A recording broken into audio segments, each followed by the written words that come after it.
Good morning, welcome to CATEX TV. My name is Frank Fortunato. Today is Wednesday, October 10th, 2012. In the United States, the presidential election race is tightening according to all of the polls. Most polls show Mitt Romney a little bit ahead of President Obama right now. The next big event is tomorrow evening when Vice President Biden debates Congressman Paul Ryan in the vice presidential debate. Meanwhile, in the world of reinsurance, yet another heavyweight has weighed in on Solvency II. This would be the CEO of SCOR. SCOR Re is the big Paris-based French reinsurer. Denise Kessler says that while he may not agree with every element of Solvency II, it has to go ahead. Speaking in an interview of the intelligent insurer, Kessler said that risk-based regulation is the correct tool for the industry. He said, "We believe it will be good for insurance and reinsurance." He noted that his company has invested heavily in building internal models that will comply with Solvency II, and he said he would feel very uncomfortable telling his shareholders that the money had been spent in vain. He's happy to allow companies more time to comply, but he does believe that companies that have invested in preparation should gain credit from the regulator rather than being penalized with further delays. This is similar to what the Hiscox CEO, Bronek Massaujeda, said 2 weeks ago. We're seeing a split now between those who have prepared and those who haven't prepared. If they prepared, they're saying we're not going to wait, we need to use the new risk-based system. Those who haven't prepared are saying delay, delay, delay. More problems for Toyota. They're going to recall 7.4 million vehicles from around the world due to malfunctioning power windows. 2.5 million from the US, 1.4 million in China, and a little bit under 1.4 million in Europe. The models to be recalled include the Corolla, the Yaris, and the Vitz.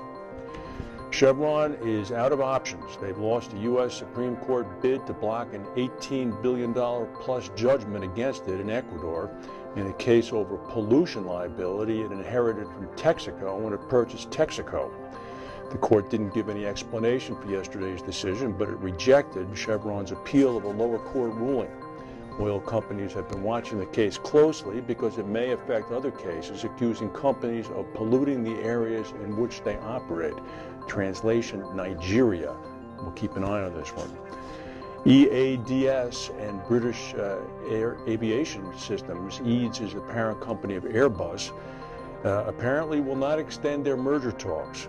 As of 4 p.m. Greenwich Mean Time today, the deadline is hit and it's been passed, and they're not going to continue on the proposed combination of the that would create the world's largest defense and aerospace group. Germany, which is a part owner of EADS, has been holding out against the merger with the British company, and they have not indicated that they would approve it. So as a result, UK regulators are not going to ask for more time to create a group that would end up employing over 200,000 people. British Aviation said that it became clear that the interests of the French, British, and German governments, which own EADS, could not be adequately reconciled with each other. No kidding. That would be like Boeing merging with Lockheed and having Boeing partially owned by Canada. There was a little bit of an earthquake in Montreal this morning, not so little actually. It was a 4.5 magnitude quake. It was centered about 23 miles west of the city. It was mainly felt in the suburb of Laval. They received about 1,200 911 calls early this morning. No reports of any damage or injuries. As we've been reporting, it now is official. China is basically pulling out of the big Japanese IMF meeting in Tokyo that's in the process of being held as we speak. The China Central Bank governor and the finance minister have officially withdrawn from the current meeting. Japan said earlier today that the cancellations are very regrettable. They come as the two Asian countries remain at odds over a cluster of very tiny islands in the East China Sea. The IMF confirmed that the Chinese finance minister had pulled out. He was scheduled to give the closing talk. He's now going to send his deputy. Well, it seems that overweight people simply can't get a break. Allstate, the big American insurance company, said that obese Americans are hurting the fuel efficiency of vehicles, contributing to more than 1 billion gallons of wasted fuel every year. The Northbrook, Illinois-based insurer said that 1 billion gallons of gasoline could be attributed to the weight gain of motorists in passenger vehicles. Allstate cited a 2010 article by Consumer Reports that noted the extra gas needed. At that point, it was less than 1% of the total fuel used annually by passenger vehicles. But Allstate notes that more gas is likely to get guzzled as more people become fatter. Currently, more than a third of adults in the U.S. are obese, but the obesity rate is expected to go from 33% to 44% by 2030.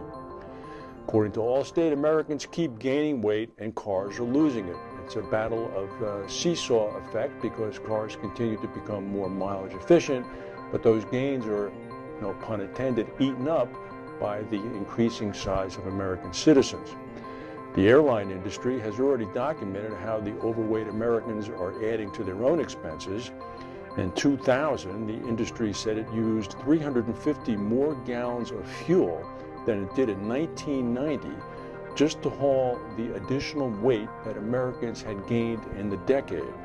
According to the U.S. Department of Energy, an extra 100 pounds in your car could reduce your miles per gallon by up to 2%.